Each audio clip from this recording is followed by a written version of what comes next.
l'État islamique a introduit des pièces d'or comme seule monnaie légale du califat. Une vidéo circule d'ailleurs sur les réseaux sociaux. On y voit les terroristes du groupe distribuer des dinars d'or pour, je cite, sauver les musulmans de l'asservissement satanique des banques américaines. On va faire un point tout de suite avec vous, Wassim Nasr. Wassim, concrètement, pourquoi cette monnaie et où va-t-elle être distribuée? Il y a principalement deux raisons. Donc la première raison, c'est bien sûr dans leur dogme, c'est l'application stricte des préceptes de l'islam qui disent comme quoi il y a juste la seule monnaie d'échange qui doit exister, doit être en or ou en argent. Et la deuxième raison, elle est très, très pragmatique, c'est qu'ils essayent de s'émanciper du système monétaire mondial. Pourquoi? Parce qu'ils ne peuvent pas eux-mêmes imprimer leur monnaie, parce qu'il faut un système de banque, il faut que ce soit reconnu, alors que d'un autre côté, l'or a une valeur fixe et reconnue.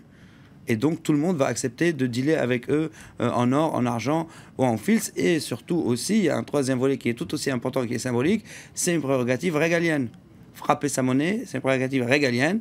Et là, ils essaient de dire, encore une fois, qu'ils sont un État. Oui, mais est-ce que concrètement l'EI a les moyens d'imposer cette monnaie? C'est ça qu'il faut voir. L'imposer, il peut essayer en tout cas de deux manières, ou de deux manières simultanées. Il peut essayer de l'imposer par le haut. Donc quand il essaye toutes les transactions financières ou autres avec les autres factions, avec des vendeurs, des trafiquants, des commerçants dans la région, il peut imposer qu'ils soient rémunérés en or. Et l'autre façon, c'est par le bas. Ça veut dire qu'il commence à payer les petits salaires de ses fonctionnaires, de ses combattants en dirhams d'argent ou en cuivre, et imposer que le pain, les choses de nécessité journalière soient achetées avec cet argent, ou faire les deux choses en même temps. Mais en tout cas, jusqu'à l'heure, il n'a pas interdit tout ce qui est monnaie en papier, que ce soit la monnaie syrienne, la monnaie irakienne ou même les dollars sur son territoire.